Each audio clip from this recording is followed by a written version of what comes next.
Hello बच्चों, मेरा नाम डॉक्टर कपिल जैन। मैं आपका केमिस्ट्री प्रोफेसर, आपका केमिस्ट्री गुरु। जो पिछली कक्षा है वो आपने आइंस्टीन के जो प्रकाश विद्युत प्रभाव है उससे रिलेटेड कॉन्सेप्ट्स मैंने आपको बताए। और पिछली कक्षा में आपको एक और लेक्चर मैंने दिया जिसके अंदर कि आपने देखा कि आइंस्टीन के प्रकाश विद्युत प्रभाव के ऊपर अगर हमसे प्रॉब्लम पूछी जाती हैं तो किस प्रकार की प्रॉब्लम्स पूछी जा सकती हैं, कैसे हमको उन प्रॉब्लम को अटेंड करना है। और जो आइंस्टीन का प्रकाश विद्युतीय समीकरण है, विकिरण की कुल ऊर्जा बराबर होती है कार्य फलन, जिसको हमने फाई से रिप्रेजेंट किया, प्लस अधिकतम गतिज ऊर्जा के। तो कैसे हम अधिकतम गतिज ऊर्जा को कैलकुलेट कर सकते हैं, फाई को कैलकुलेट कर सकते हैं और विकिरण की ऊर्जा को कैलकुलेट कर सकते हैं। फाई मैंने आपको बताया एच न्यू नॉट के इक्वल होता है। न्यू नॉट दहली आवृत्ति, जिसको हमने थ्रेशोल्ड फ्रीक्वेंसी बोला था, या हम फाई को एससी बाय लैम्डा नॉट भी लिख सकते हैं। लैम्डा नॉट का मतलब दहली तरंग दैर्ध्य है। ओके, तो मैं पूरी उम्मीद कर रहा हूं कि तुमने वो सारे पॉइंट्स ढंग से लिख लिए हैं, एक एक पॉइंट को समझ लिया है, और उसके बाद जो जो भी मैंने आपको उनसे संबंधित प्रॉब्लम्स करके बताई थी वो आपने बना ली हैं। तो शुरू करें बच्चे आज। चलो, आज हम क्या करते हैं, यहां पर जो नाभिकीय मॉडल हैं, किसके?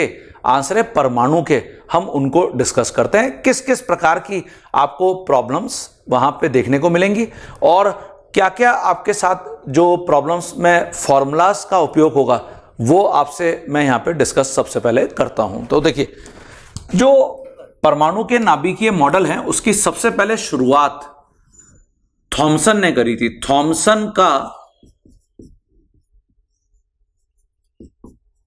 परमाणु मॉडल, ये जे थॉमसन का परमाणु मॉडल है, थॉमसन के परमाणु मॉडल के नाम से फेमस है। इसमें जो आपसे आपके एग्जाम में प्रॉब्लम पूछी जा सकती है वो ये पूछी जा सकती है कि थॉमसन का जो परमाणु मॉडल है उसका नाम क्या रखा था उन्होंने। तो देखिए, इसको थॉमसन ने ये नाम रखा था, plum pudding, plum pudding model.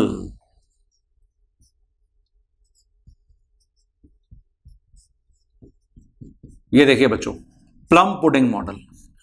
ये जो प्लम है इसका मतलब तो होता है फ्रूट्स, जैसे फल, और पुडिंग का मतलब होता है रेसिपी। रेसिपी को आप इसको बिल्कुल ऐसे समझ लीजिए कि जैसे जो तरबूज आपने देखा है, तरबूज एक बाहर से हार्ड दिखता है, तो थॉमसन के मॉडल में उन्होंने बिल्कुल तरबूज को मान लिया कि ये परमाणु है। ये परमाणु, ये देखिए, ठोस, गोला, सॉलिड स्फीयर। और इस गोले में जैसे तरबूज के अंदर अधिकतम भाग कैसा होता है? लाल होता है। तो यहां अधिकतम भाग के अंदर प्रोटॉन उपस्थित हैं, ऐसे, ये देखिए, तो ये लाल भाग है, ये प्रोटॉन है। तो तरबूज में लाल भाग होता है। और जो विद्युत उदासीनता है परमाणु की, उसको मेंटेन करने के लिए यहां पे इलेक्ट्रॉन प्रेजेंट है। ये देखिए ऐसे, ये इलेक्ट्रॉन प्रेजेंट है, इलेक्ट्रॉन। तो ये बिल्कुल वैसे ही है जैसे तरबूज के अंदर आपने देखा है ना, काले बीज होते हैं, काले बीज तरबूज में।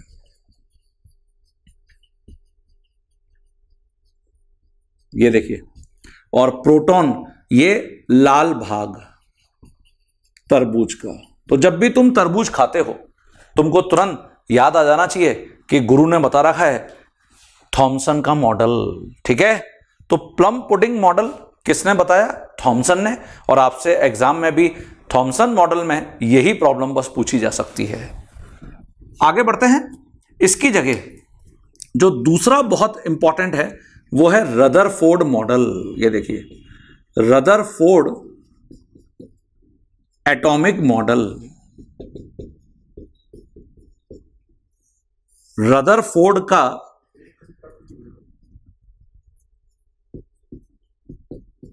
का नाभिकीय मॉडल भी बोलते हैं इसको।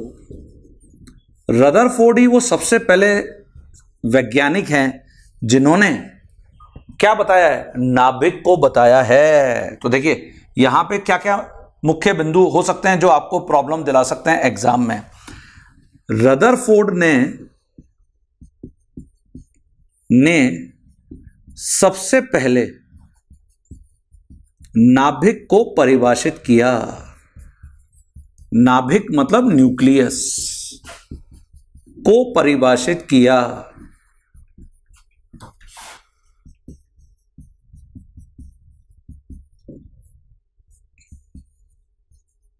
और नाभिक उन्होंने परिभाषित किया कि जो परमाणु का भार है पूरा का पूरा वो नाभिक में होता है, क्योंकि नाभिक में ही प्रोटॉन होते हैं। तो नाभिक धनावेशित है। उस समय तक ये जो मॉडल आया है उनका, ये 1911 का मॉडल है बच्चों, 1911 में। और तब तक न्यूट्रॉन किसी को भी नहीं पता था कि न्यूट्रॉन भी कुछ चीज होती है। तो यहां नाभिक धनावेशित है क्योंकि उसमें प्रोटॉन है, तथा संपूर्ण परमाणु का भार नाभिक में ही उपस्थित होता है,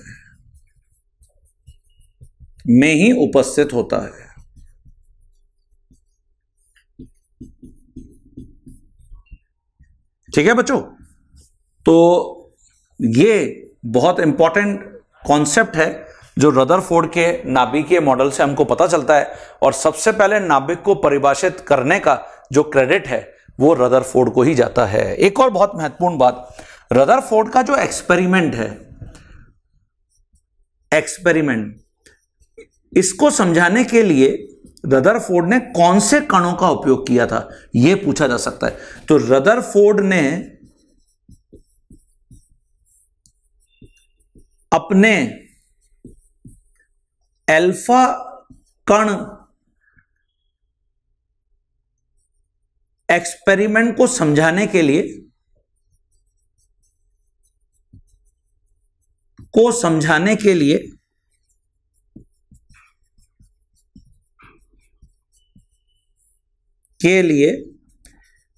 अल्फा कण को ही, ऑब्वियसली अल्फा कण को ही उपयोग करेंगे, अल्फा कणों का उपयोग किया।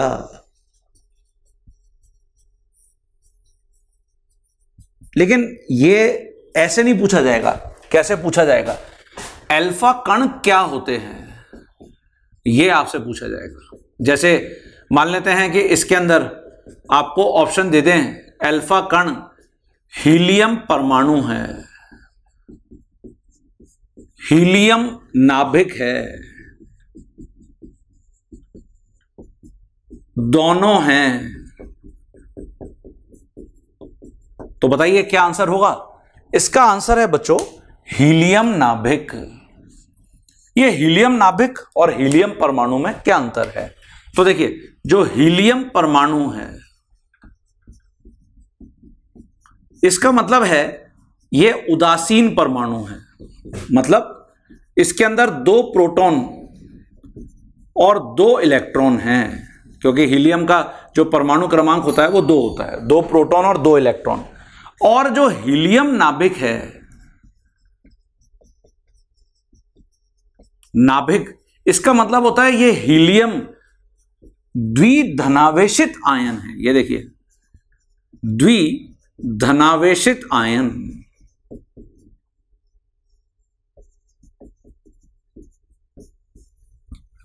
द्विधनावेशित आयन। तो द्विधनावेशित आयन का मतलब है कि इसके अंदर 2 प्रोटॉन हैं लेकिन 0 इलेक्ट्रॉन हैं। ये देखिए, तो ये सभी बच्चों को क्लियर हो जाना चाहिए कि जो हीलियम नाभिक है और हीलियम परमाणु है दोनों में मुख्य अंतर क्या है।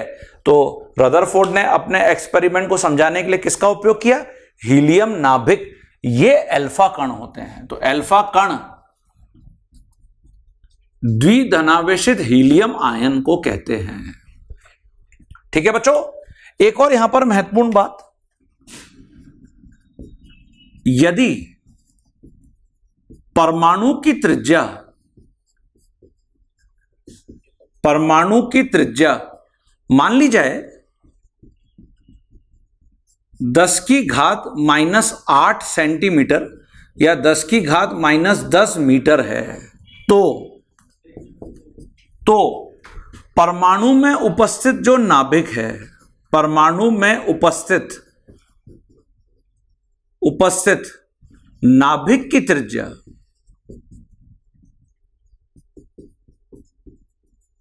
इसको मैं लिख देता हूं आर नाभिक। आर का मतलब है त्रिज्या ये 10⁻⁻13 सेंटीमीटर या 10⁻⁻15 मीटर होगी। ये हमको पता ही है, क्या 1 मीटर में 100 सेंटीमीटर होते हैं, इसलिए मैंने ऐसा लिखा है। तो क्या हम इन दोनों की तुलना कर सकते हैं क्या? हाँ, ये देखिए, अतः जो परमाणु है का आकार बटे नाभिक का आकार,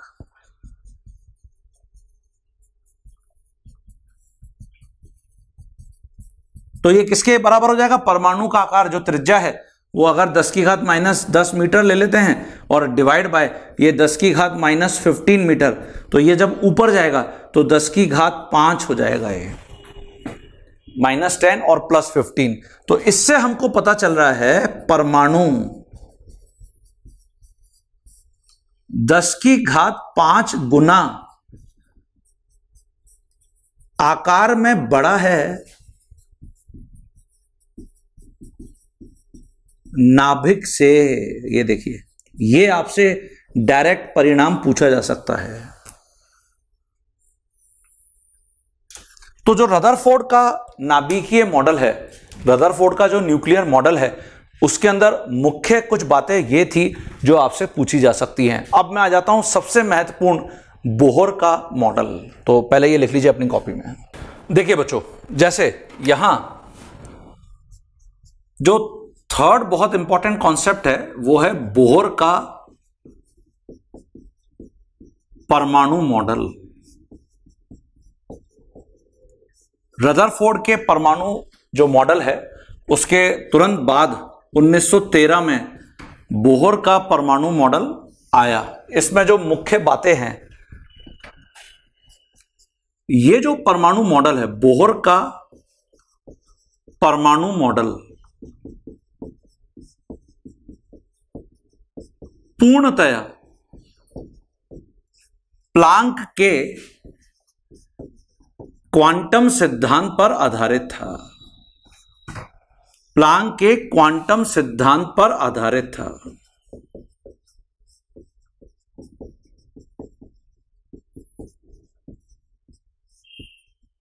ये हम पढ़ के आ चुके हैं। प्लांक का जो क्वांटम सिद्धांत है उसमें उन्होंने क्या परिभाषित किया था कि जो प्रकाश या विकिरण का कोई भी प्रकार है, जब वो स्पेस में ट्रेवल करता है तो छोटे छोटे पैकेट्स की फॉर्म में करता है।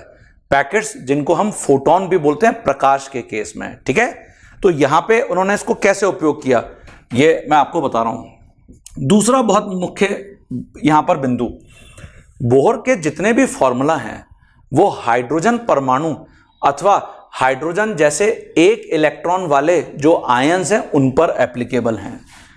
बोहर के सभी फॉर्मूला या सभी सूत्र हाइड्रोजन परमाणु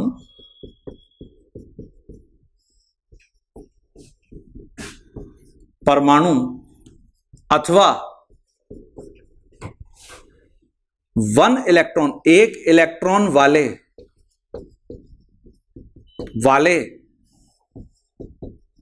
सभी आयनों पर मुख्यतया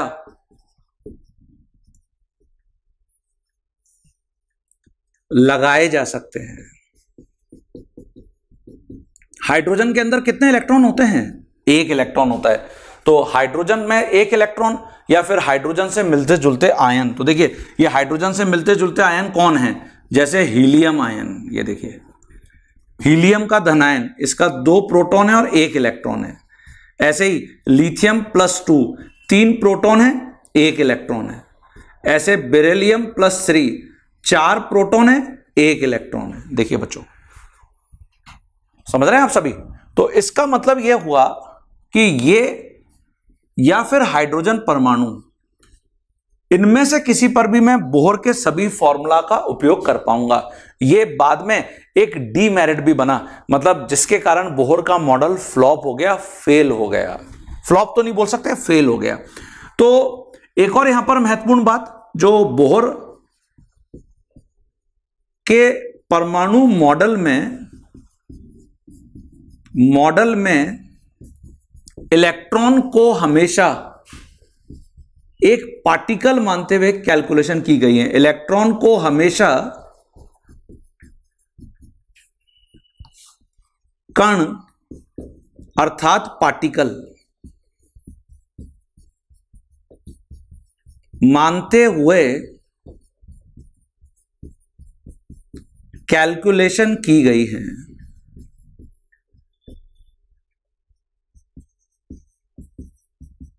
ये देखिए, तो जो बोहर का परमाणु मॉडल है उसमें देखिए, जैसे मैं मान लेता हूं, माना हाइड्रोजन परमाणु के nth कोश में, कोश जिसको हम शेल अथवा ऑर्बिट भी कहते हैं, कोश में एक इलेक्ट्रॉन r दूरी पर सर्कल में घूम रहा है, क्योंकि जो शेल हैं वो सर्कुलर होते हैं, सर्कल होते हैं, घूम रहा है। तो देखिए, हम इनके लिए वेलोसिटी, एनर्जी और रेडियस, मतलब वेलोसिटी का मतलब चाल, एनर्जी मतलब ऊर्जा और रेडियस मतलब त्रिज्या की कैलकुलेशन कैसे करते हैं वो मैं यहां पे लिखता हूं। हाँ बच्चों, देखिए, जैसे ये मान लेते हैं r दूरी पर इलेक्ट्रॉन, ये नाभिक है, ये मान लेते हैं nth कोश है ना, और इसकी ऊर्जा का मान En है, और ये इलेक्ट्रॉन v चाल से इस कोश में घूम रहा है। ठीक है, ये इस इलेक्ट्रॉन पर मान लेते हैं आवेश -e है, -e इलेक्ट्रॉन पर आवेश,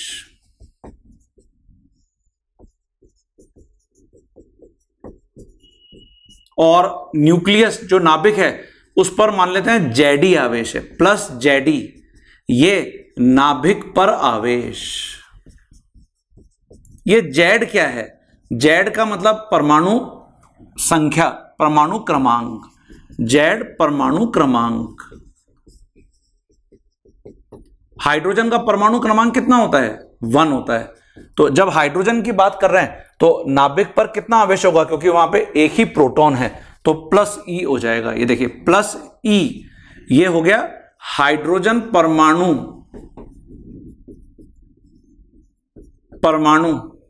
के नाभिक पर आवेश।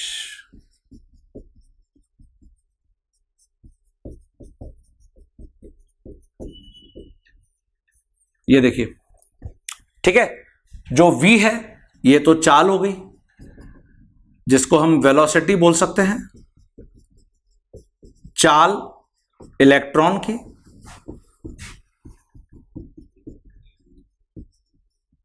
ऐसे ही यहां पे अगर r की बात करते हैं तो ये त्रिज्या है, जिसको हम दूरी बोल सकते हैं, त्रिज्या या दूरी इलेक्ट्रॉन की नाभिक से।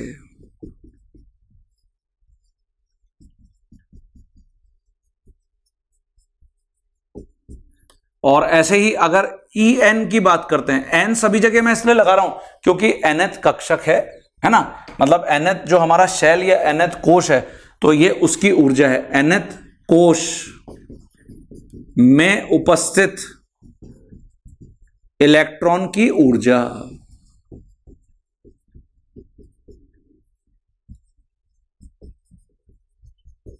ये देखिए बच्चों, ठीक है। तो अब मैं यहां पे लिखता हूं अतः, देखिए, बोहर के अनुसार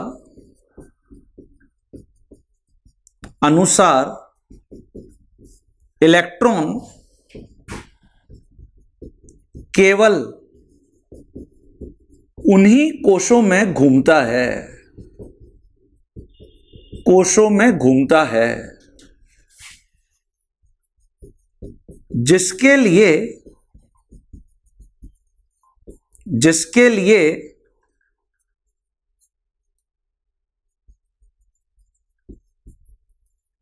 इलेक्ट्रॉन का एंगुलर मोमेंटम को हम यहां पर बोल सकते हैं कक्षीय संवेग। ये देखिए, या इसको हम ये भी बोल सकते हैं एंगुलर मोमेंटम का मतलब संवेग है ना, और इसका मान हमेशा mvr होता है। ये देखिए mvr क्यों? क्योंकि संवेग का मान mv होता है और r दूरी हमेशा इलेक्ट्रॉन बनाए रखा है, इसलिए एंगुलर मोमेंटम mvr हो गया, जिसके लिए इलेक्ट्रॉन का एंगुलर मोमेंटम हमेशा nh/2π के बराबर होता है। ये देखिए बच्चों, mvr nh/2π, और यहां पे जो n है ये कोशों की संख्या है। ये देखिए, ये प्लांक क्वांटम सिद्धांत जो अपन ने पढ़ा है ना, n वहां पे फोटोन था, होल नंबर, पूर्णांक वैल्यू 1 2 3, ऐसे यहां पर n कोशों की संख्या पूर्णांक होना चाहिए हमेशा। इसलिए हम बोलते हैं कि बोहर का जो मॉडल है वो हमेशा किसके ऊपर आधारित है? प्लांक के क्वांटम सिद्धांत पर। तो n मतलब कोशों की संख्या ये हो सकती है। ये देखिए बच्चों, mvr nh/2π के बराबर है। ये देखिए, ठीक है। तो इसको तो बोल देते हैं इक्वेशन नंबर 1। पाई का मान आपको पता ही है 3.14 होता है। इसके साथ साथ यहां पे मैं लिखता हूं, देखिए, इसके साथ साथ यदि इलेक्ट्रॉन एक सर्कुलर पथ में r दूरी पर घूमना चाहता है तो हमेशा,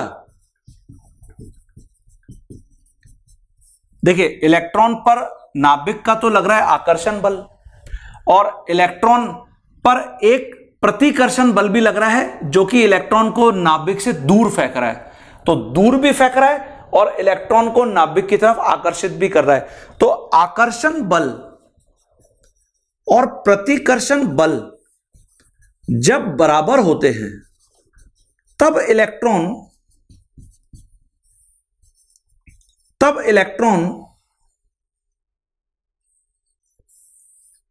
एक फिक्स्ड सर्कल में घूमता है, जो आपका सर्कुलर पथ है यहां पे, उसके अंदर घूमता है, कोश में घूमता है। तो दोनों का मान कितना होता है वो मैं यहां पे लिखता हूं, जिसके आधार पर हम त्रिज्या, चाल और ऊर्जा इन सब का मान निकालेंगे। ठीक है बच्चों, तो ये लिख लीजिए जरा सभी। देखिए बच्चों, जो आकर्षण बल है,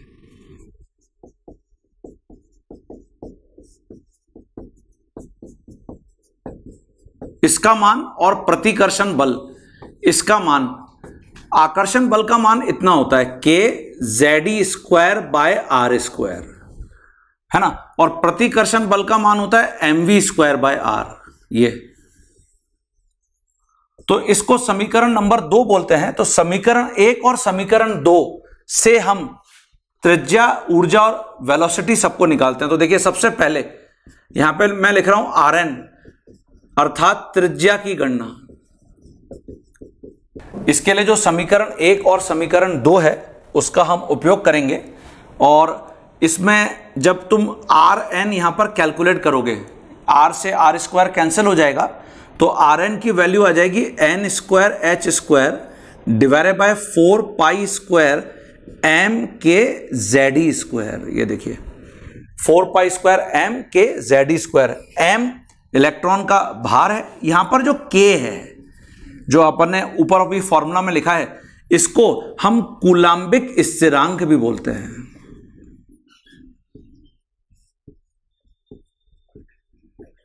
ये जो कूलाम्बिक स्थिरांक है इसका मान 1 होता है जो सेंटीमीटर ग्राम सेकंड पद्धति होती है, और 9 इंटू 10 की पावर 9 होता है जो MKS पद्धति होती है ना। 9 इंटू 10 की पावर 9 न्यूटन मीटर स्क्वायर पर कूलम स्क्वायर वैल्यू होती है।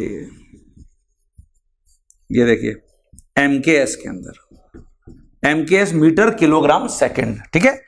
और यहां पे आप देखिए Z तो है परमाणु क्रमांक और N स्क्वायर है कोशों की संख्या, बाकी H प्लांक स्थिरांक है, पाई 3.14 है, M 9.1 इंटू 10 की पावर -34 ये -31 है किलोग्राम के अंदर, और जो K है वो आपको मैंने बता ही दिया 9 इंटू 10 की पावर 9, और जो E है 1.6 इंटू 10 की पावर -19 कूलम। ये देखिए जब ये सारे मान आप यहां पे रखते हैं तो आपको Rn इतना मिलता है 0.529 मल्टीप्लाई बाय एन स्क्वायर, तो देखिए ऊपर बचा रह गया और Z नीचे बचा रह गया। ये देखिए इसको अगर मैं समीकरण नंबर 3 बोल दूं, इसको मैं समीकरण नंबर 4 बोल दूं, तो ये बहुत महत्वपूर्ण समीकरण है जहां से हमको प्रॉब्लम देखने को मिलती है रेडियस के लिए, त्रिज्या के लिए, अर्थात इलेक्ट्रॉन की नाभिक से दूरी। इसकी जगह जैसे अगर हम Vn जिसको हम बोल रहे हैं यहां पे इलेक्ट्रॉन की nth कोश में चाल, nth कोश में चाल, इसको अगर हम कैलकुलेट करना चाह रहे हैं तो कैसे कैलकुलेट करेंगे? जो समीकरण नंबर 1 है, ये देखिए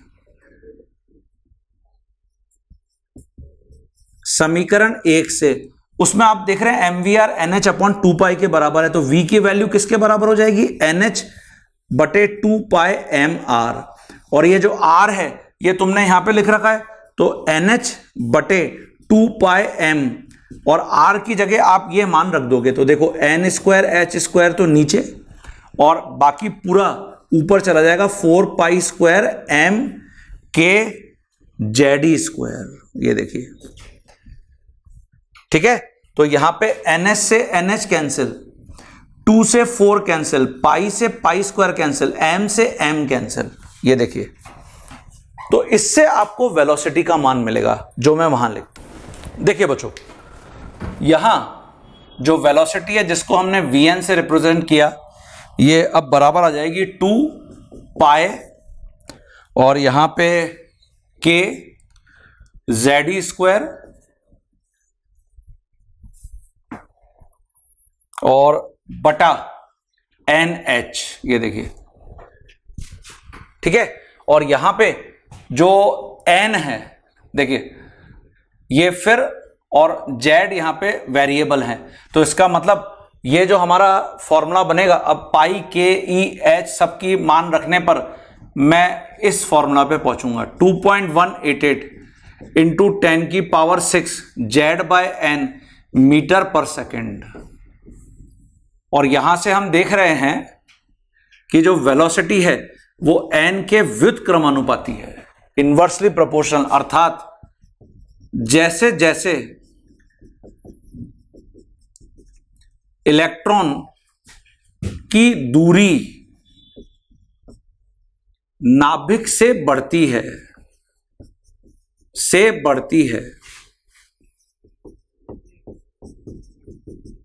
ना, इलेक्ट्रॉन की चाल कम होती जाती है।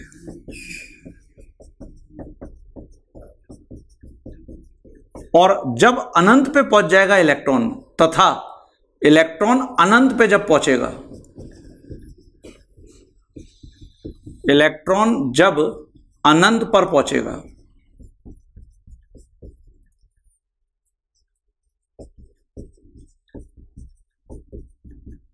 पहुंचेगा, तब n is equal to infinity पर, अनंत मतलब n is equal to infinity, तो वेलोसिटी इलेक्ट्रॉन की शून्य हो जाएगी, जीरो हो जाएगी।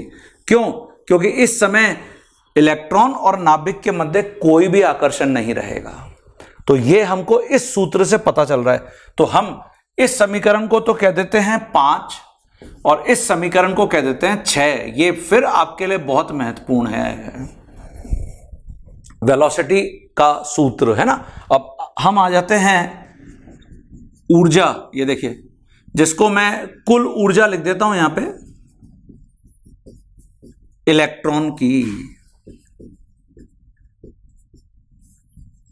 और जब भी हम कुल ऊर्जा इलेक्ट्रॉन की कैलकुलेट करते हैं बच्चों, कुल ऊर्जा इलेक्ट्रॉन की,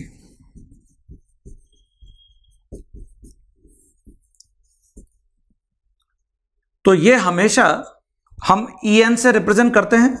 ये गतिज ऊर्जा और प्लस स्थितिज ऊर्जा के सम के बराबर होती है।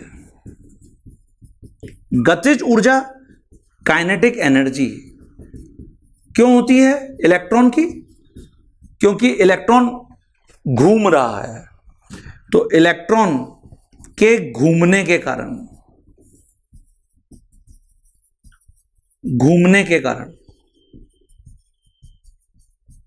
और जो स्थितिज ऊर्जा है पोटेंशियल एनर्जी, ये क्यों होती है? ये इलेक्ट्रॉन और नाभिक के मध्य आकर्षण के कारण, इलेक्ट्रॉन तथा नाभिक के मध्य आकर्षण के कारण।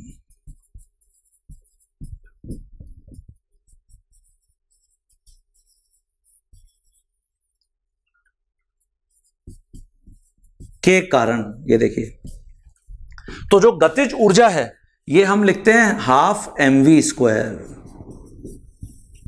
और जो स्थितिज ऊर्जा है पोटेंशियल एनर्जी, Pe को पोटेंशियल एनर्जी लिख देता हूं, ये बराबर होती है kQ1Q2/R। Q1 और Q2 क्या है बच्चों? नाभिक और इलेक्ट्रॉन पर उपस्थित आवेश। तो अपन ने कितना कितना लिखा? नाभिक पर प्लस Zi माना था, इलेक्ट्रॉन पर -E डिवाइड बाय R। ये देखिए, तो ये पोटेंशियल एनर्जी का मान है। तो कितना आ जाएगा? ये आ जाएगा -kZd²/R। ये देखिए, -kZd²/R। तो ये मेरे पास कुल ऊर्जा आ गई, कितनी? Half mv² -kZd²/R। तो ये मैं यहां पे लिखूंगा जिससे कि हम ऊर्जा का मान निकाल पाएंगे। देखिए बच्चों, यहां जो कुल ऊर्जा है ये बराबर हो जाएगी हाफ mv² -kZd²/R, है ना। और अभी हम जब समीकरण 2 लिखे थे ना, समीकरण 2 से क्या लिखे थे हम? यहां पे लिखे थे kZd²/R is equal to R² is equal to mv²/R। तो mv² का मान यहां से निकल आएगा, ये आ जाएगा kZd²/R। ये देखो, अर्थात मैं mv² की जगह यहां पे ये लिख सकता हूं हाफ kZd²/R -kZd²/R।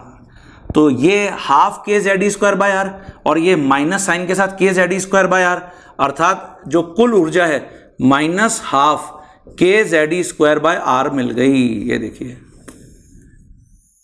ये हम बोल देते हैं समीकरण number 7।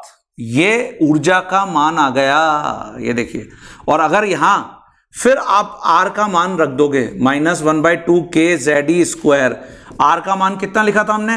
n² divided by 4π² m kZd²। ये देखिए, तो 2 से 4 कैंसिल और आपको इससे ऊर्जा का मान मिल जाएगा कितना? -2। ये हो गया आपका π² m, ये हो गया k², Z square e raise to the power 4 divide by n square h square. देखो बच्चों,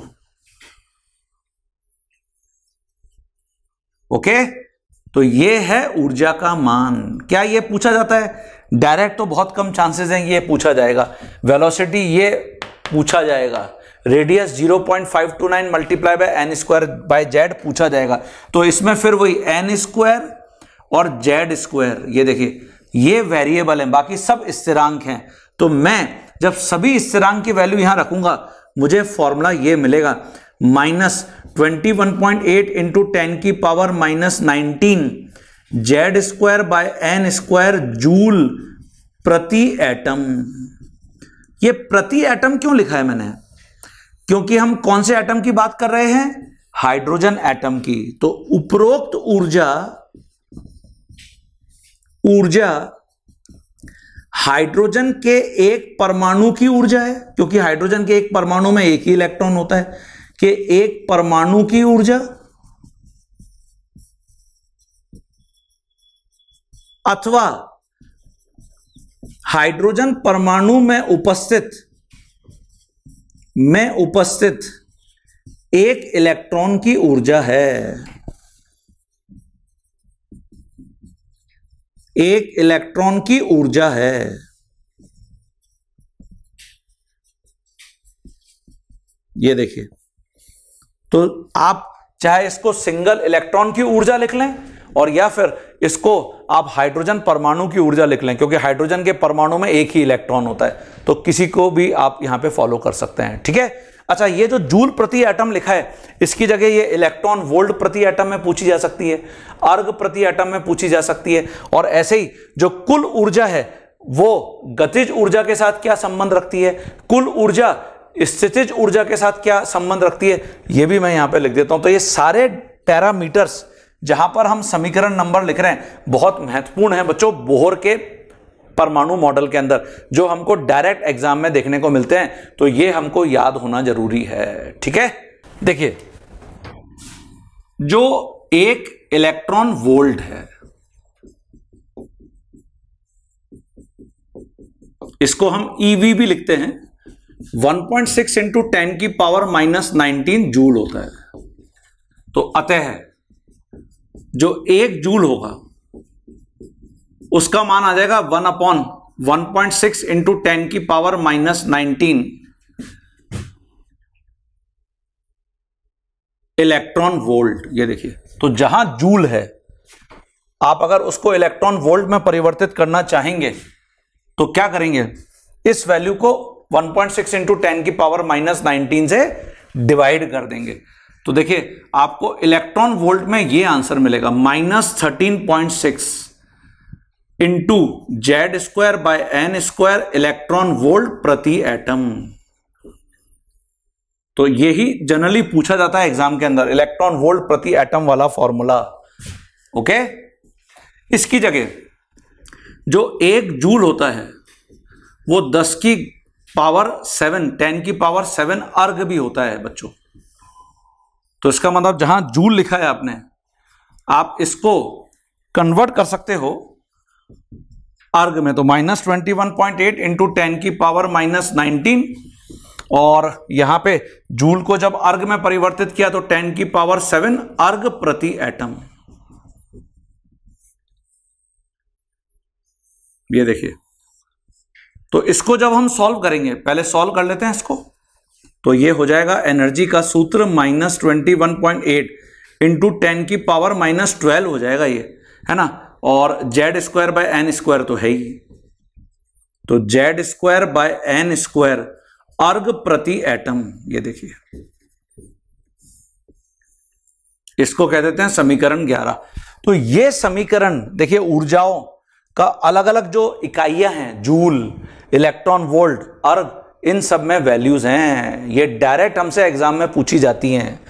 ऐसे ही कुल ऊर्जा जिसको हमने En लिखा तथा गतिज ऊर्जा जिसको हमने Ke लिखा में संबंध क्या निकाल सकते हैं क्या? कुल ऊर्जा का मान हमने कितना लिखा है, ये देखिए, ये हमने लिखा हुआ है -1/2 kZe²/r, ये लिखा हुआ है। और ऐसे जो गतिज ऊर्जा है वो हमने लिखी थी 1/2 mv², और जो mv² है उसका मान ये मैंने लिखा हुआ है kZe²/r, ये देखो। अब देखो ये पूरी टर्म 1/2 kZe²/r ये तो यहां दिख रही है, सिर्फ माइनस साइन का अंतर है। इसका मतलब कुल ऊर्जा माइनस साइन के साथ गतिज ऊर्जा से ऐसे संबंधित हो गई, ये देखिए, बहुत ही इंपॉर्टेंट है ये बच्चों। अथवा आपसे अनुपात अगर पूछा जाएगा तो कुल ऊर्जा और गतिज ऊर्जा ये -1 के बराबर हैं। कुल ऊर्जा और गतिज ऊर्जा का अनुपात -1 के बराबर है, तो ये बहुत महत्वपूर्ण है, ये डायरेक्ट पूछा जाएगा आपके एग्जाम में। ऐसे ही कुल ऊर्जा और स्थितिज ऊर्जा में संबंध यहां लिख देते हैं।